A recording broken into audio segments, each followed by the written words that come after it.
Big up, everybody. Welcome back to TJ Warren TV. Welcome back to Hot Fuzz. Welcome back to Early Doors. Welcome back to everybody's channel because we are simulcasting on all three channels.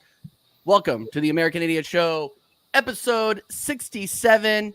And we have a special treat for you guys today. We have the boys from The Good, The Bad, and The Ugly Show, which is one of my favorite shows to listen to on YouTube. So let's welcome them real quick. Mr. Hot Fuzz, who is smiling because his club is actually doing something. I can't believe it. I cannot believe I'm actually saying I'm jealous of an Eric Ten Hag led United. But how are you doing, my friend? You good?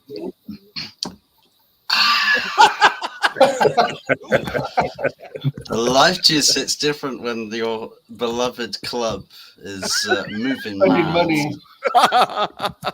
It ain't even making it rain. It isn't even making it rain. It's actually using the money it has quite smart. But it's a complete 180 to what we're used to. You know, summer, January mediocrity by a bunch of unqualified people. You go from that, a bunch of bankers trying to figure out how to run a football club, to the best in the business. You know, we're getting withdrawal symptoms from mediocrity here. Yeah. Well, the season hasn't started quite yet, so we'll see. Don't forget who your manager is. No, you know, all the offense. I mean, no, I'm just kidding. But no, welcome to the show, man. And then, of course, making a triumphant return. It's been a while, but Tony, Early Doors TV, how you doing, man? I'm good, mate. I'm good. And again, as always, thanks for inviting me on. It's a pleasure to be with you two from across the pond. Always great talking to you guys. Yeah, absolutely. Absolutely. And then, of course, Anthony, my guy, the Arsenal fan in The Good and the Bad, the Ugly. How are you feeling, my friend? I'm not too bad, TJ. Not too bad. Whatever you do, do not listen to these guys. I had so much shit on Wednesday night where we didn't sign anybody. It was unreal. I had nothing to say. I literally have nothing to say at all. All these two was talking about their transfers. I just might as well sat here with me popcorn and just listening to them two on Wednesday night. That was how bad it was. Yeah. But listen, it's great to be on the American Idiot Show. We're the United Kingdom idiots, so so it's going to be fun. Yeah, absolutely, absolutely. It'll absolutely be fun. And then, of course, speaking of the coolest guy on the panel, we got Dal Oregon Goon coming to you live straight from Portland. How are you doing? Melting. It's I feel for every of my friends in the UK. It's hot here, it's hot there, it's hot everywhere. And shout out to Fuzz taking wardrobe tips. Love it. Shout out Jason Carter. Thanks for the follow. Saw you earlier, obviously, in Jez and Yeti show. But Mama Flossie, big names in the chat. You got Capo, but shout out to Good, Bad, Ugly, Tony, Anthony, and Hot Fuzz with his drinking champagne on this lovely Friday evening. So shout out, guys. Thanks for joining us, and let's dive into it, TJ. Yeah, absolutely, absolutely. Big up to the legends in the chat. Make sure that you are hitting the like button and the subscribe button if you haven't already on all three channels. Excellent content for West Ham, obviously, for Early Doors. Man United over there on Hot Fuzz's channel. And then, of course, you are here for the American Arsenal show on TJ Warren TV, of course. So let's dive into it. One thing that Dal wanted to talk about, and then obviously Anthony alluded to, is the complete lack of transfer news for Arsenal. And look, I talked about this on my show a couple of times, and I want to get your guys' thoughts on it. As you know, as much as I think, the third string goalkeeper from Ajax is going to make a huge impact on Arsenal this season, I am a little bit disappointed with the lack of targets. Obviously, we got the Calafiori saga, if you want to call it that, going on. But yeah, I mean, I'll go to Anthony first. I mean, what do you think the holdup is? Obviously, Mikel Arteta has come out over and over and over again and said, "Hey, we're trying to improve the club, where we lack depth," and I haven't seen anything so far. No, you're absolutely right, TJ. I think, to be honest with you, this is one of the worst transfer windows that Arsenal has had at the minute. I mean, don't get me wrong, we've just had the Euros, and obviously through the Euros, and now we finished the Euros, you would expect it to be transfers at least. I knew we were going to get Rhea, because obviously we signed him on that £3 million loan deal. Obviously, you can't complete that until obviously after the 1st of July, when there's an option to buy. So that's fine. That's fair enough. We got that one over. The other ones, bloody hell, what's that? We've heard of Williams. I've heard of Zubamendi. I've heard of Osherman. The list is endless. The list is absolutely endless. But guess what? Nothing. Absolutely nothing. We were supposed to. I mean, look at the people that we were supposed to sell.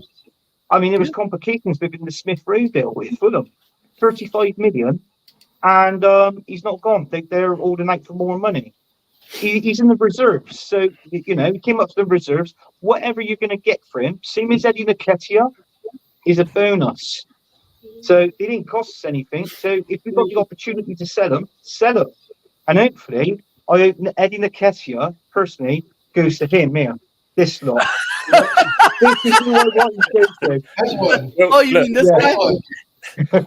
We put an offer in Anthony. I keep telling you, Alan. we put an offer in for Nketiah, 49.9 million plus 50 pence, and you fuckers turned it down. What can I say? Stupid. It's stupid. It's Yeah. stupid. The whole thing is another dramatic shit show that we've gone through. Remember the season we signed Peter Cech? That was fun. Remember the season we signed Kim Kallstrom with the 87-year-old back? That was fun.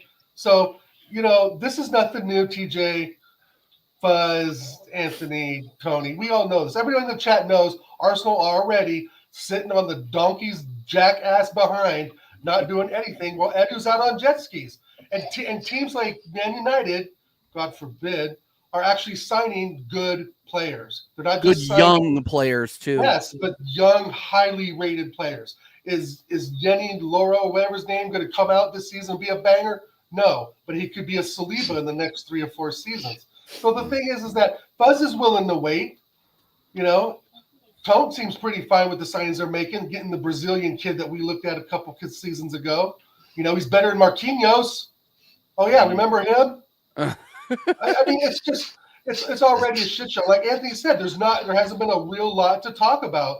You know, when you debate these two other knuckleheads because they're actually making moves. Sorry And to after the Euros, it's like that's the platform to see what the new young talent is. Why is the Italian kid not in red and white? Why? We talked to his agent while he was playing at the Euros, or when he's kicked out. Sorry, Italy went out early. So we already spoke with his agent. He already wanted to come, but yet again, we find ourselves $5 million short. And we won't bid out Nketiah to the Hammers. It's fucking dumb, dude. It's the same crap.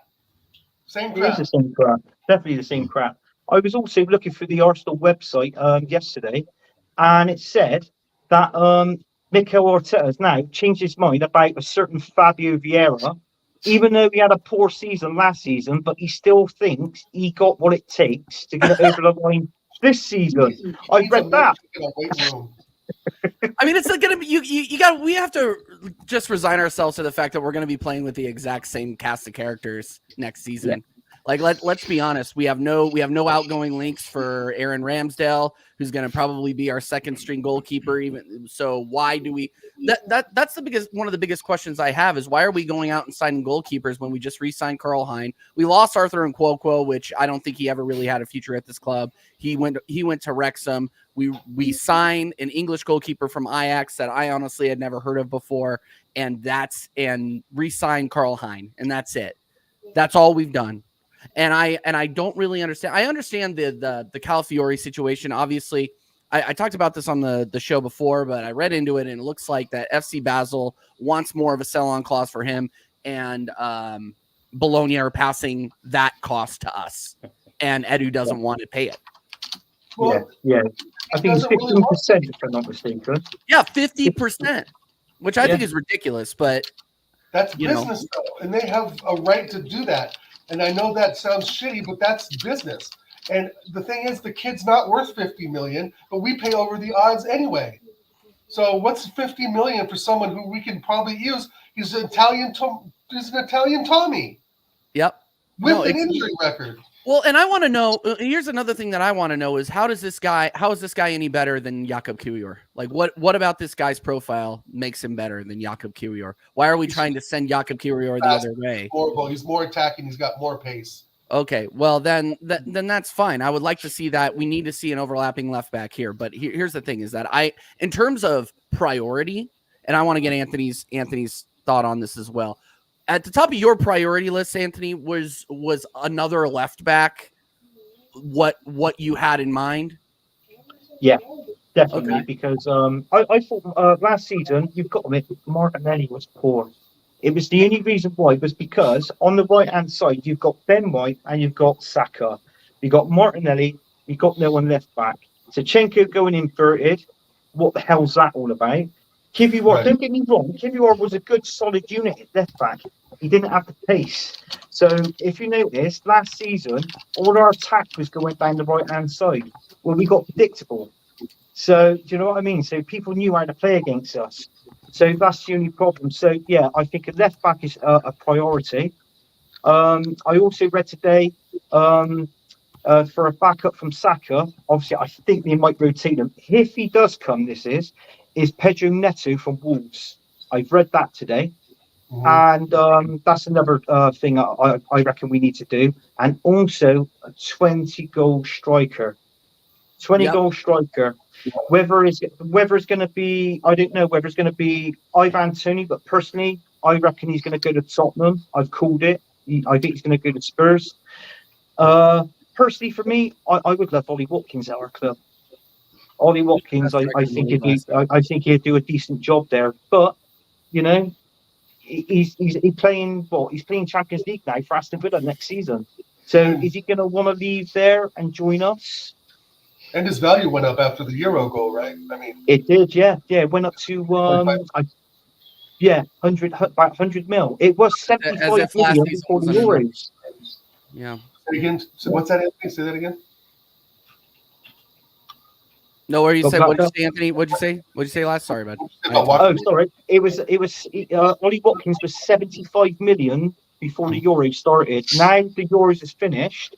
Right. It's now right. from 75 million. It's gone up to around about 100 million. And we're not buying Ollie. We're not buying, guys. We're not buying a striker. Okay, I think Kai Havertz did just enough for us not to be prioritizing that at this point. And and you hear through the rumor mill again. And I want to get Dow's on this, and then we'll go to Fuzz and Mr. Tony here. Is why is that? Why is Kai Havertz good enough, and why are we hanging on to the likes of injury-ridden Partey and Emile Smith-Rowe, who won't get a sniff in this club? Well, I think we're hanging on to Partey because possibly the Saudi links have fallen through. Yeah. Possibly any links to any club have fallen through for Thomas Partey.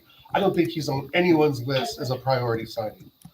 I think he's a great player, and I don't mind having him for one more season as much as I thought he'd be gone already. If we get one more season out of him, I'm not going to completely object to that, even though, Zubamendi, this Marino guy we're looking at, I think would be a really good fit as well. We all know Jorginho can't go 3 or 4 games straight. And Thomas Partey knows the Arteta system, right? He's key to the system. So I don't see him staying at one more season without any real suitors as a bad thing. However, with that 20-goal striker, where does that put Havertz, guys? And I've said it, stream after stream after stream. It puts Havertz at left mid. Yeah. And that just goes along exactly with what Anthony's saying. You have Zinni, Havertz, and Martinelli on the left, and that is just too weak. And Anthony's 1,000% right. The Zinni Martinelli thing does not work. It worked well 2 seasons ago, and obviously he came in second for the first time in a while, but that was long ago. That Martinelli had 15 goals. He had 5 or 6 last season. So, I think I've said it before, TJ, and you know this. I mean, I'm repeating myself. That left side is very weak with Zinni in there. And we get that striker, he's sure as hell going to move Havertz to the left mid. Yep. No, and we've seen time and time again that it doesn't work, and that's what scares me too. So while I do want a striker, obviously, I also don't want to interrupt whatever chemistry we do have left in the team after last season. I mean, last season we had one of our best seasons in a long time, despite the fact that we finished behind Man City again. But there are we were one of the top goal getters in the league. We had the biggest or second biggest goal difference. We had the biggest goal difference going into April, but it's one of those things where we just gotta it doesn't make you feel optimistic. That's all I'm going to say about it. If we sold some of these players, had some money in the transfer budget, put it in the kitty, and make things happen. But we're not selling anyone, or we would have money. We would have money and get around these, these EPL financial rules because we'd have some money to spend, and they would look at that and say, "Okay, you're doing what you're supposed to. You're supposed to sell players to buy new ones. That's the way it works." But the issue is, and you guys all know, that we're not selling anyone, and we're not bidding Eddie Nketiah to West Ham for 49 mil. We're holding out for what Tony say? Another million or something, or $500,000? It's stupid. It's stupid. Like that $500,000 is going to go anywhere, but the ownership's pocket anyway. So it's just Edu not knowing the European market well enough. He knows the Brazilian squad. He knows Brazilian teams. I'll give him that. He knows these little young gems, but again, Marquinhos has turned out to be shit. So I'm just, right? The kid at Norwich is the guy who scored a goal against PSV in their Europa League cried, and then we never saw him again. And Osimhen's already Osimhen to PSG is a done deal. That's like pretty much a done deal. I read the other day. It was Osimhen and someone else going to PSG because what's his name? Lukaku's now at Napoli. So, we've missed out on Osimhen. I know a lot of people didn't rate him, but to me, he was definitely in the top 3 choices. And I just have a feeling they're going to give Havertz the 9, and we're going to be looking for a left mid, or just play Smith Rowe there if he decides Smith Rowe's ready to play. But I'm pretty much done with him. The injuries too much. It's too inconsistent. He's coming in late in games and not making any impact. So anyway, no. We got Tony. Yeah, I mean, I was going to say that. Sorry, TJ. I was going to say that. Tony. I was going to say that. Dow, me and Fuzz just kind of leaning back and let's just hear these other three. Anthony's doom and gloom from Wednesday is carried over into this show as well. I can just see we're just the mediators. We're just the mediators for this AA session, right? You didn't realise you guys got me right here on Wednesday. Right here. The pain's still there. That's all I'm saying. It's all love, my friend. All love. I can still see the tear streaks. Love with wings, Anthony. Love with wings. All right. So Fuzzy, I want to ask you about this. Lenny Euro was linked heavily to Real Madrid. You guys go in there and steal him. 18-year-old looking to be, he says world-class potential is what everybody's saying. World-class potential for this guy. Lille give him up for 62 million. And they're saying that he could be playing next to Saliba in a couple of years. What do you think? Are you got to be excited. I mean, come on. You got like five years on this guy? He's a 5-year deal. It's what I probably label a sandbox player. Like you can morph him into absolutely anything, depending on what Man United do in terms of player development, because he's got the capabilities to turn into absolutely anybody, which is a joy to have at your disposal. And not just that, but you get to exert that prospect with him being in and around first team football. Because if you're saying, he goes off to Real Madrid, the prospect there is that you're at Real Madrid, you're at the biggest club on the planet, the most biggest trophy accumulation out of any club on the planet. You're there to just win trophies, but whether you're the star of the show or not doesn't matter. Man United could offer him something right now that Real Madrid couldn't, which is guarantee to play a lot more likely to attain experience, but also player development by playing games in the Premier League. Probably a better wage as well than what Real Madrid were prepared to offer him. And I think that's obviously a bit of a sweetener. But I think it's just the way in which we probably communicated to the player and his entourage. Because it's easy to say, come to Man United because of Man United. I think there's a genuine ambition where the guys that we've got go out there to have these conversations with the likes of Lenny Yoro and other players like that. And they genuinely say that the ambition for Manchester United is not just like, oh, we'll grow your profile as a player, but Okay. we aim to do what Real Madrid is. To be what Real Madrid is. We aim to do what they do. That's ultimately what Manchester United, symbolizes. That's what we're meant to be. We believe that you're a key factor in kickstarting that. It might be a journey, but you're pivotal to that. So from a player standpoint, you think, well, it's Manchester United, irrespective of whether it's, winning trophies or not. So again, that can still have pull. But then it's the prospect of knowing the project you're going into and what the club upstairs are doing, because that's something that can captivate you to go to make the jump to a club. Yeah. So I see it a lot. Rival fans are upset. Oh, look at them spending this much money on an 18-year-old. But Manchester United have essentially decided, well, it's going to be packaged about a £62 million deal overall, but it's paid across several years. Yeah. It's structured. So actually this summer, right here, right now, we've probably paid somewhere in the regions, not to mention the £62 million is package. It's actually about 46 million pound for the player outright, minus the add-ons. So actually spread that across 4 years, probably about £12 million we paid for him this summer for an 18-year-old to morph him into something. And if if he does well, 3 years from now, Real Madrid will buy him. Yeah, I know. Hey, thanks for the big profit. double the price too.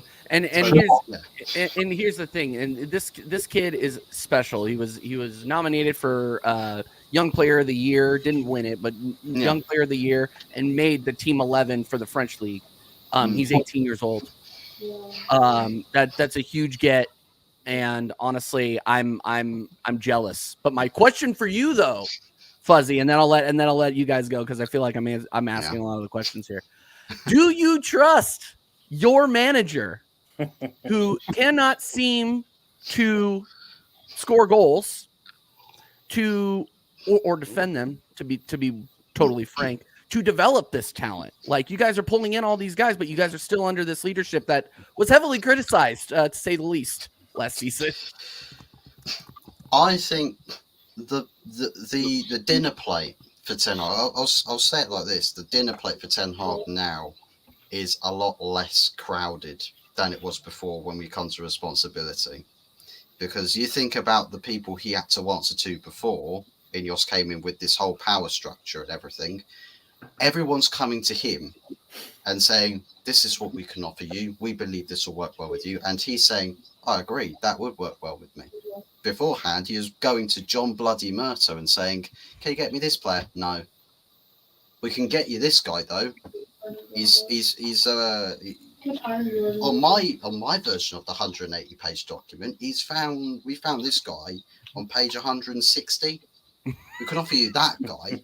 Go that far down the list to get you that guy. So essentially there's less pressure to have to manage everything, and it's more focus on the team, but the pressure is still there in a different form that he has to deliver. So whether there's an incentive there that he has to play or have a different approach to play style, which might suggest that by the way in which he's gone out to get new coaching staff, that he's going to try and switch things up a bit. Now, whether that works out, we'll have to see. But the thing is whether I trust the manager or not, it sort of takes a bit of a back seat when I can say, well, I trust Ineos. If it doesn't work, goodbye Ten Hag, he'll be gone like that. Mm-hmm. Like, they won't hesitate to pull the trigger. They will say goodbye, thanks for trying, get somebody else in. I'm still thrown for a loop as to why they kept him. I mean, if you win the FA Cup, do you still think he stays? Sorry, I keep asking questions. I'm genuinely curious to get Man United fans' opinions on this guy. If he didn't win the FA Cup, if he didn't win the FA Cup, then I think he would have been gone. And the thing is for me, that there's some people who would say, well, I still think we can see a better Ten Hag management style. I still think that he can do better. just Yeah. improve the environment, and he'll feel more incentivized and more committed to doing his own thing rather than needing to shape everything to tick everybody else's boxes. Because that's Right. one thing at Manchester United that's quite prevalent with managers before, is you're doing whatever the club sort of forces you into, and it's like, oh, here we go again. With Ineos, it's sort of like, well, you do what you do best, and if it doesn't work, you'll be gone. So for me, I was sort of in the camp of like, I didn't necessarily care too much whether the manager stayed or go or went. What mattered most to me is that the club and how it behaves Yeah. it starts acting more like how a football club should, where the intent's to win trophies and be better than everybody else. So if the manager's not good enough, bye-bye. If the manager is good enough, back him.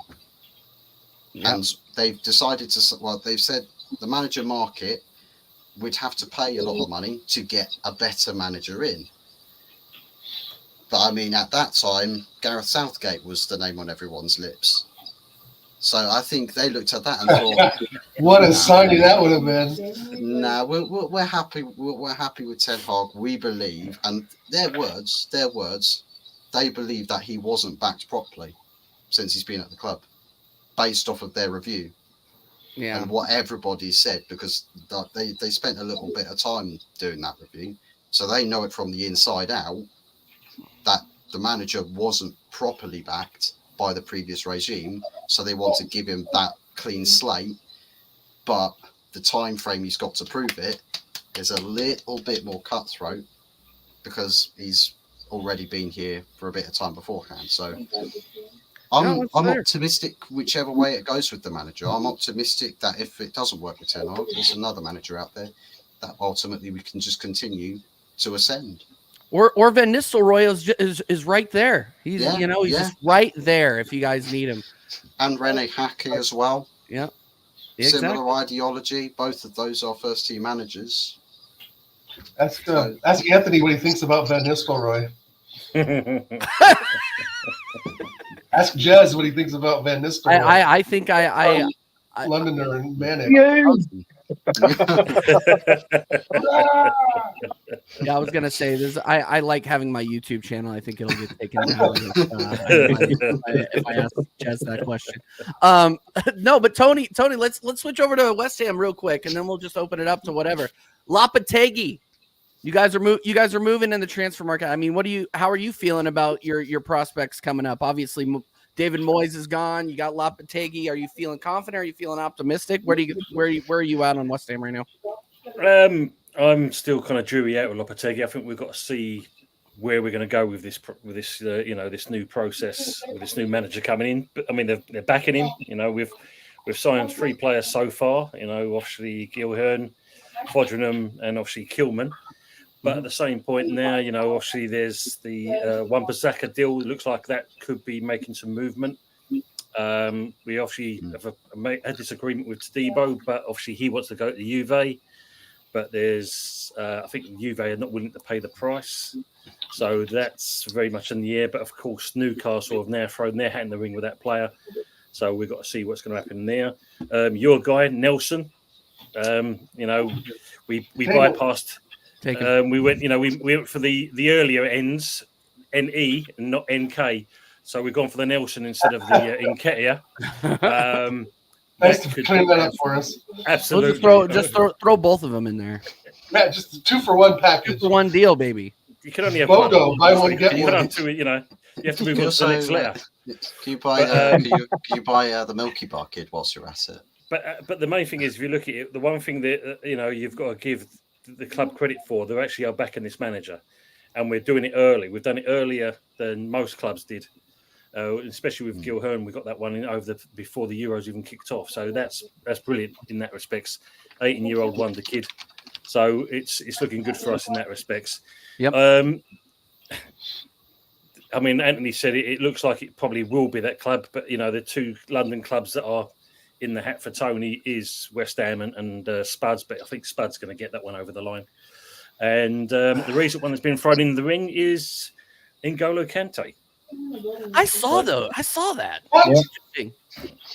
Apparently, You think it's he'd quite come back? well. It's quite genuine. He wants to come back to London. He does want to come back to London. The problem is, though, with the Saudi league, it's not as that easy to sell a player on because apparently the money you make goes to the ministry. You hardly see anything of that. Then, of course, then there's the wages. I think he's on like £500,000 a week, but there's a way of getting around that. So I can't see West Ham paying that money. But at the same point, I think if you look at it, if we can get that one done, I mean, he did well in the Euros. So that'd be where we'll fit in with our current setup. It'll be interesting to see in that respects. But no, I'm pleased with the way the business is going. And I've seen Steve Cox's comment. Yeah, I'm on board, Steve. I am on board with it. It's just a case of, I think when I said that, bring it on. You know the song all together now.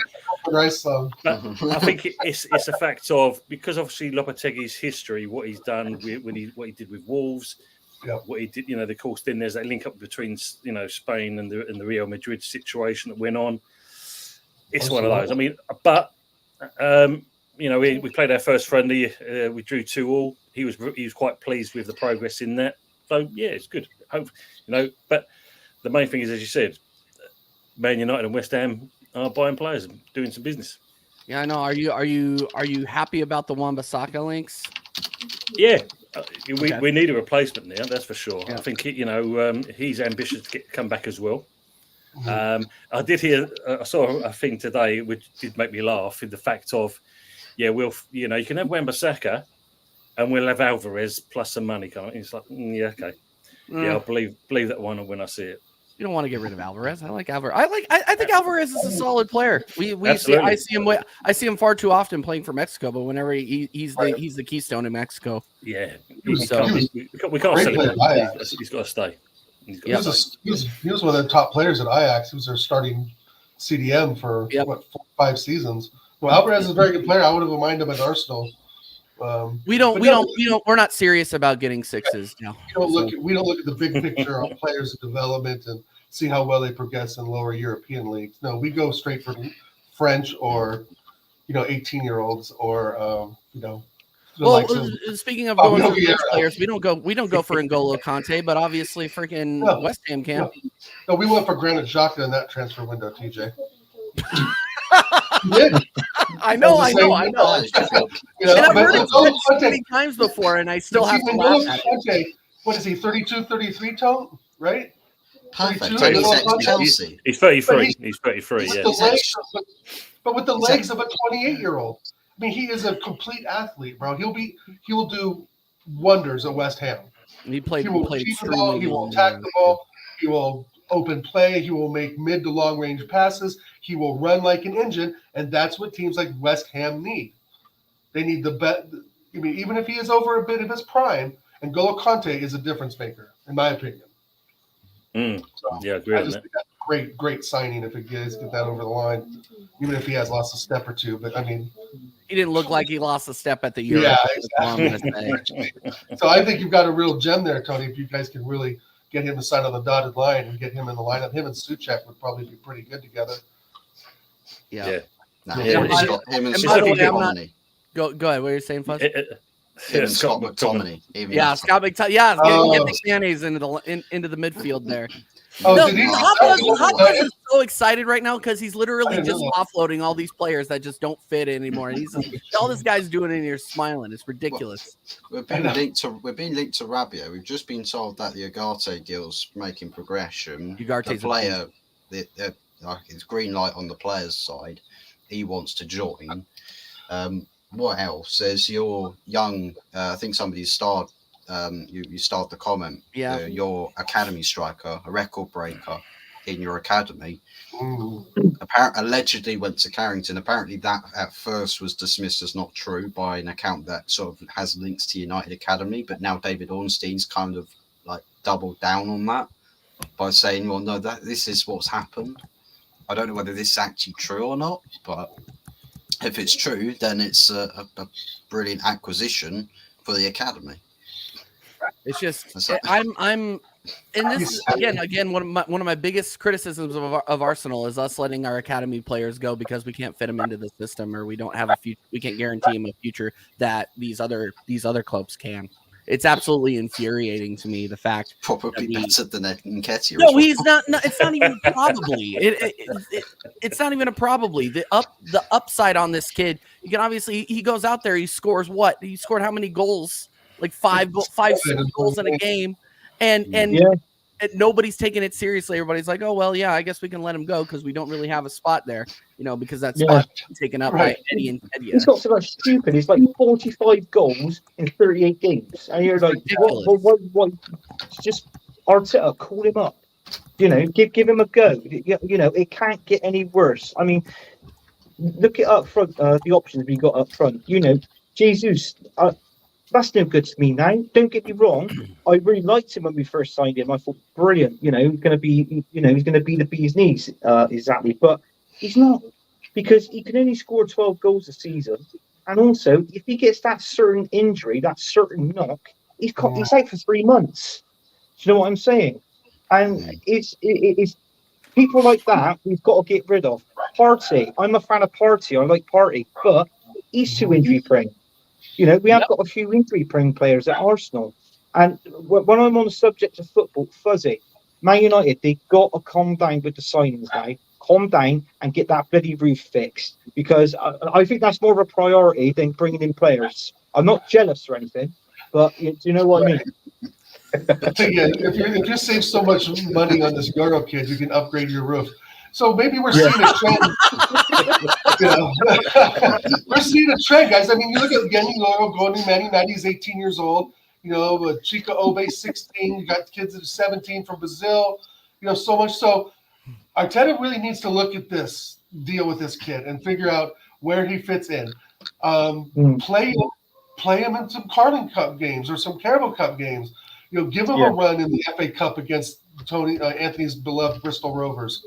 So, I mean, friendly fire. Friendly fire. Don't shoot.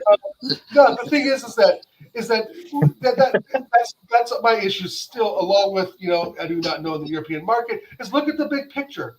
It's like these young kids, they're not like kids anymore. They're fucking grown men, right?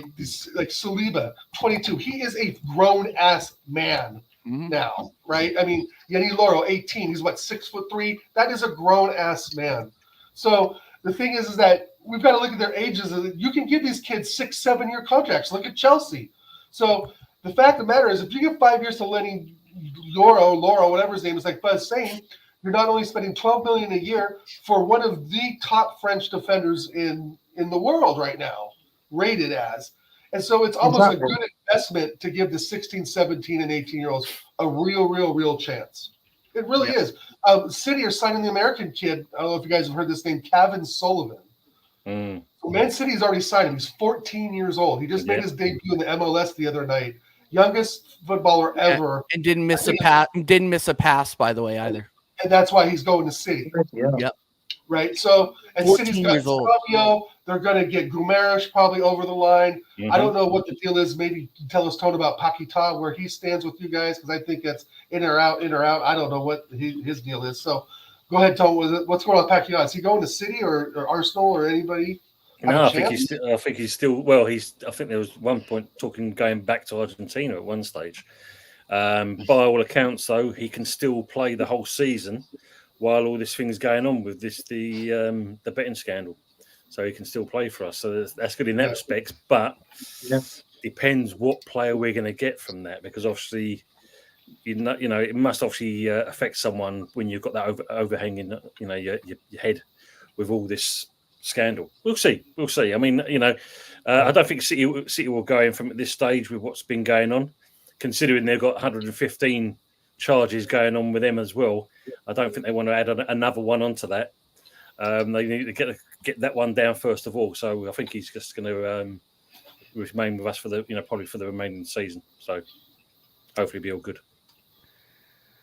Yeah, and actually, I want to highlight this one thing again here too, and this is a big theme that we've always talked about here. And big up McChronicle, he always says when Arteta didn't play the academy players in the UCL, dead rubber against PSV is what I'm assuming is what he's talking about here. Instead of the Deadwood academy players saw the light and said, "Yeah, see ya." No, that's one of the biggest criticisms is why is Mo El Neni in? Why is Cedric in? Those players are thankfully now out of the club. Why are they starting in this game? Why is Eddie Nketiah starting up top? Why don't you throw Ethan Nwaneri up there? He looked good against West Ham when in a couple of games before that. Like I don't understand the non focus on the development of our youth players. Unless we're gonna sell them, and we're not really, when we sell them, we don't really sell them for much. So yeah, I just want to throw this out there. Other teams are a lot better than us at doing that. But it is what it is. As long as Arteta and Edu are in charge, we're fine. Trust the process, guys. Trust the process. Trust the process. We're about to go into phase 5 of the process. I can actually trust my process. My process. Swimming in the process. Yeah, you're swimming in the process. Oh my God. I'm gonna remember this, Hot Fuzz. I'm gonna remember this, and then when you guys are in 8th or 9th place in January, then I'm gonna invite you back to the show, and we're gonna see how you're swimming, how those waters are feeling. They'll be feeling quite lukewarm, to be fair. We'll be fine because if we're in eighth place by sort of December time, the club won't be sitting still. They'll be acting. They'll be proactive. They'll be doing something about it.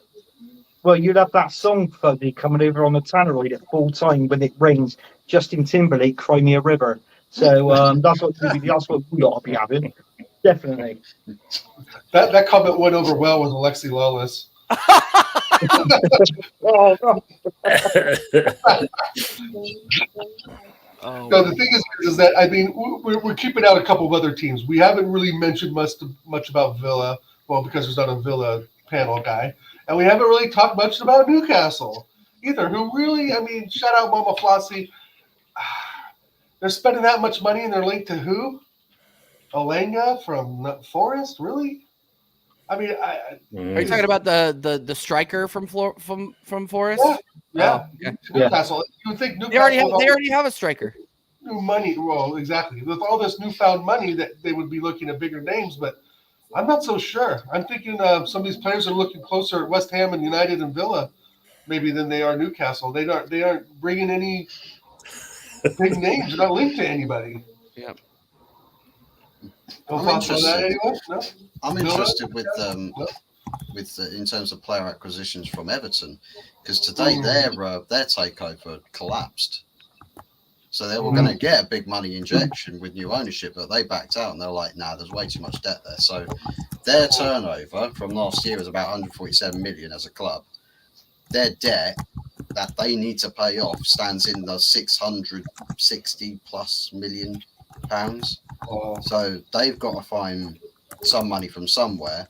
Man United want Jared Branthwaite. They are saying, "Oh, well, we don't have to sell him, 70 million pounds." Or have a 30 million pound third and final offer, less than any of our other two offers, and suck on them apples, Everton. Down with the Blues. Yeah. So are Everton in danger of dropping points again due to financial fair play? I don't. That's what it sounds like. But I know they sold Onana, so that'll help. But yeah. I don't really know where they stand on FFP per se. I just think with like the debts that they've got, or the certain specific debts. So like Man United, our debts might be more overall, but it's we service those debts and pay it off really, really passively. Everton's ones, I think I don't know if there may be deadlines on those that they have to sort out some of those debts before a certain point. But man, they start on minus 4 points. Everton and Forest, both of them start on -4, and Leicester City, they start on -10. City start. Leicester City starts at -10. They start on -10. Why even promote them? Right, that's what I'm just thinking. Like, what's the point? They're gonna get relegated. Like that's absolutely ridiculous. So the teams that are coming up are Ipswich, Leicester, and who else? Southampton. Southampton. Okay, who Aaron's Ramsdale's linked to for on loan. How the mighty have fallen. And I've said before, I don't know if Fuzz, Anthony, or Tony, you guys take on this. I think Ramsdale needs to eat humble pie and just, you're in second place.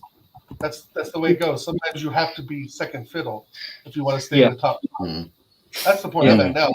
We're not getting 60, 90 million for him like we were last year. 30, 40 mil, maybe send him off. But there comes a point where it's like, yeah, you're at a top club, you've come in second 2 years in a row, even though we've won nothing, so that really means nothing. But at the same time, you're second fiddle Raya. Suck it up, go sit on the bench and cheer on the lads. You're an Arsenal football. What the hell? Go ahead, Tony. I'm say the other thing on Everton as well. You've got to remember they've just had this collapse of this other group that was going to look to take them over as well. That's fallen by the wayside. Yeah, that's what I'm referring to. Yeah, that's the Friedkin group. I think they're called. I mean, this puts a big dent in their kind of, especially got the new stadium they're going to move into next year as well, plus the points deduction. Any kind of future kind of players they want to get into now. Anthony called it. Sean Dyche going to England, and that maybe he might reconsider now, considering what's going on there. He might think to himself, it might be a best thing to get out while the going's good. Right. So we'll see. I just don't want a yes man in there, Tim. I'm fed up with yes men going to England, and Sean Dyche to me doesn't seem like a yes man. Obviously with the FA. So with him going in there, I think he'd do good. He'd want to do it his own way, which, in all fairness, I think he should be given that opportunity. Because I'm not having Lee Carsley in charge of England. Stop that! No way! No way! Who do you want? Who do you want in charge of England? Well, personally, he's gone over Fenerbahce. I would have minded Jose Mourinho. Personally. That would have been reasonable, but we got it's either Eddie Howe, Graham Potter, Sean Dyche. There's talks about Potts, a candidate for the job as well. I'd even hear Klopp. To be in charge of England as well. We tried to get Klopp and laughed us out of the room. He's waiting for the Madrid job to open up next season. Exactly. I think. Hey, did you see this? Dal? I posted about it in the chat today, but I did not. Patrick Vieira. Oh yes, to USA. Patty Vieira is left Strasbourg by mutual consent. Get him to the United States. Get his passport ready. Come on over. That's all I'm going to say. I would love to have Vieira head up the U.S. men's national team. That would be awesome. Don't slap me for this, or put on some clip with Adam Sandler. But I would take Gareth Southgate to the U.S. team. What? Shut up! Yeah, I would take Gareth Southgate to the U.S. right now. No. He would get a good dentist. He would get a good dental plan. Get a little something for his job. That guy is literally helpless. He could make something out of the U.S. team, though, TJ. Dude, as soon as I saw the Southgate rumors, I'm like, you know what? I'm turning Twitter off. I'm done. I'm done with the internet today. Like, if this guy, why would we fire one fraud just to hire another? That's my Southgate to USA and Marcus Rashford changes citizenship. Yeah. Marcus Rashford. He's already got a job. He's already got a job, Southgate. He works over. He works for Subway because apparently he's good at making subs. So I just. Yeah, and it's shit, I know, but No, I would take Mourinho too. Mourinho for sure. But second place, hey, I would think Eddie Howe. But like Mom said, he's in Newcastle. Yeah, he's staying in Newcastle. I who I think it's gonna be. I think it's gonna be Graham Potter. Oh, to be honest. It's going to be Graham Potter for you guys, and that isn't. I don't think that's necessarily a bad thing. To be honest, I think it reintroduces something new. Yeah, but TJ, if you look at the remit the FA want, you have to have your coaching badges, your UEFA badges, etc., and you've got to have Premier League experience. Well, let's put her out the window straight away. You know, when you look at it, what he did at Chelsea. I mean, how much Premier League experience did Southgate have other than getting Middlesbrough relegated? He plays Well, for they England, didn't he? finished That's what it 12 was. Mr. Penny. in his first season. He played. I thought you were talking about managing. No, listen, right? Tony misspoke. He called it you need to have Premier League experience. He was meant to say you need to have Premier League failure.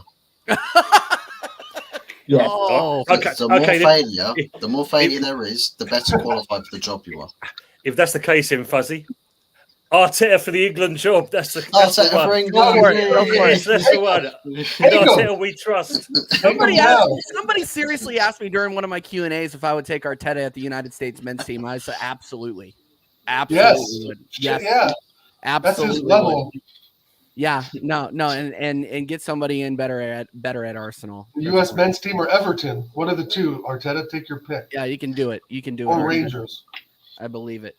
But yeah, no, and this is exactly why, Bader, is I liked what I saw from Patrick Vieira at Crystal Palace. It looked like he was building something, and then he ran into a bad run of games and got kicked out for Roy again. And I honestly think that this was that was too soon, in my opinion, too soon. But obviously, Crystal Palace are in a good spot now. But again, I liked what Vieira was building there. I think it would be an exciting. It would get the base excited in the United States if we brought in a Vieira or a Vieira type.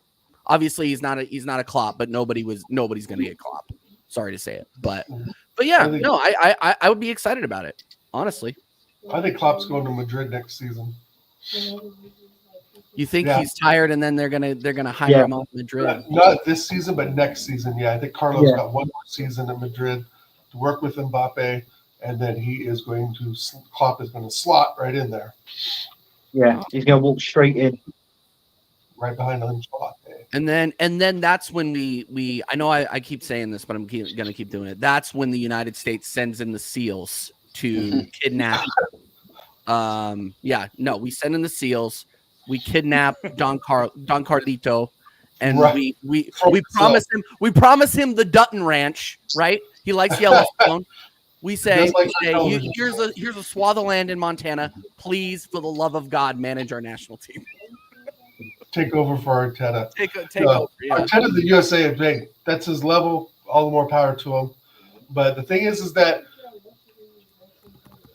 if we were to replace Arteta, I think one of the managers I would look at right now, I think it's what's his name, Scolari, the Argentinian coach, Argentinian manager, Scolari, right? Yeah, that's his name. But I can't stand Argentina or Argentinians this week. Come on now. No, I know we haven't really dived into the Enzo thing, have we? Too much. No, we haven't, and it's and we unfortunately we only have 5 minutes left. I mean, what you won at Bayern Munich, Hansi Flick. You know what I mean? Hansi Flick went to Barcelona. We missed that train. That's where Nico Williams is going to go. So anything you guys hear about, I think about Nico Williams and all that, he's going to Barcelona. He's not coming to Barcelona. Yeah, don't believe everything you read. I saw that. I saw some Twitter ITK saying, "Oh, we're linked now." I'm like, this isn't even worth discussing. Like, why? Yeah, we're not. They're not going to replace Trossard or Martinelli. They're not going to do it. So the Nico Williams links were bunk to begin with. So this is why I hate. This is one of the biggest things I hate about transfers. Like 95% of the rumors are bullshit. Right. It's a lot worse when it's at a club fueled by PR as well, because a lot of them are solely for the engagement. Whereas if you've got a club that just doesn't mess around, no one really cares. So you don't get all the BS stories. No, exactly. There are people that are out there doing actual work, and then there are others that are talking about doing work. Well, there was breaking news the other day for us for Man United. Apparently, Johnny Evans has signed a 2-year contract. Yeah, Johnny Evans completed football. He's a hell of a signing. Yeah, Grand Slam champion. I think. Johnny Evans. How dare you make fun of him? Everything. Going to start. Johnny Evans is going where? Everton. No, United. He's No, staying at Oh, United. they said Everton. Okay. Yeah. I know. That's what I told Fuzz earlier. Don't be alarmed if it's Maguire and Evans starting the season. That won't happen. Won't happen. Ineos won't allow it. They'll make him disappear. They'll make Maguire disappear real quick. He tries to walk down that Old Trafford tunnel. They'll see him put a bag over his head and just see him struggling, taking him out the back door. Oh my god. Or kick him in a little bit and then put him Fuzzy, back there's of the one van. question I want to ask you, Buzz. Can you see Sancho starting over Anthony?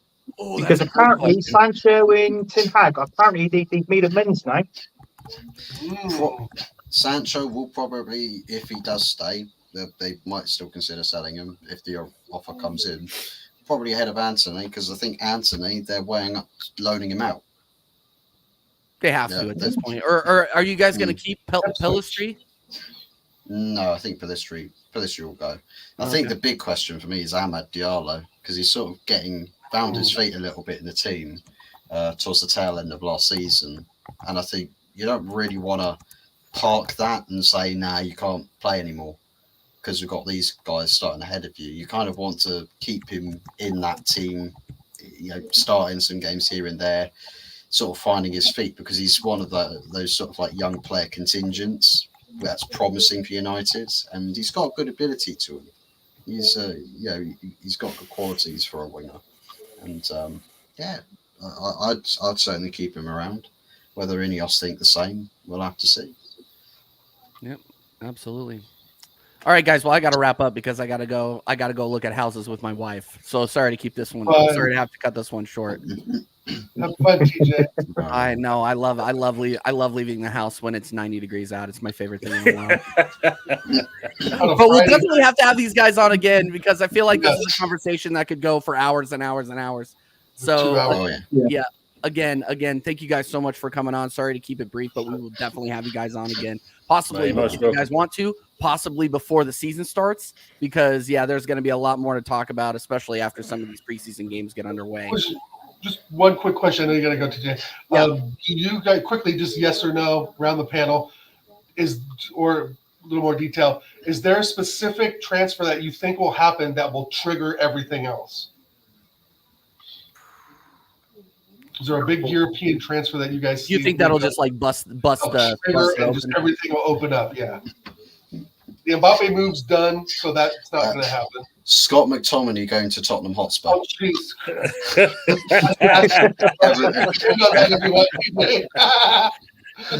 Nketiah going to West Ham. Okay, goes to West Ham. Yeah, Tony, no? Tony eats his headphones and that because Nketiah has just signed for the club. Yeah, that'd be the one. Tony to Spurs would light me on fire. I'd be so mad, but it is what it is. I think that would bust it open a little bit. I think Tony to Spurs would be the Tony one though. They're actually reducing the fee, aren't they? As well, that's the thing. To sell him. They want him out. They just want him out. Yeah, at this point. Out. 40 million. Yeah. Million. They wanted to sting us for 100. Thanks, guys, again for coming on, TJ. Yes. Shout out your channels, guys, real quick. Hot Fuzz, go first, my friend, since you're winning the transfer window so far. Yeah, we're winning on the pitch, off the pitch, everywhere, on YouTube, off YouTube, and all walks of life. The only thing that's not quite winning at the moment is my passing, according to some YouTube accounts out there. That's sort of degrading like Old Trafford's roof, but it is what it is. Leakages up there, then leakages over in Manchester. But find me at HotFuzz44. Of course, one of the locations where I'm streaming this show from. If you are watching on my end, the links to all the existing channels for everybody on the panel will feature in the description. So do be sure to spread the love, subscribe to everybody. We're on 202 now, so an extra subscriber today. So big ups to whoever that was. Big thank yous for that. And of course, Mama Flossie dropping the link there for all of the channels there to engage with. Once again, thank you very much for the invitation. Big ups to everybody. And yeah, hopefully we can get a part 2 to this sometime in the near future. Yeah, absolutely, absolutely. Tony, shout yourself out, my friend. Thanks again. And that AI was absolutely ridiculous. You got to realize it was 5:30 in the morning when I saw that here in the US, and I was just like scared me awake. I was like, You're most welcome, mate. I can do another one for you, not a problem at all. It's Solid Gospel TV. You can find me obviously with Fuzzy and Anthony doing The Good, the Bad, and the Ugly, which is on a Wednesdays in 8:30 p.m. in the UK times. Obviously, Sundays is the Sunday Night Takeaway show. Used to are always welcome. You know that. I gotta get on that. You're always welcome on that. And yeah, as always, it's great to be on. With you guys again. This is brilliant.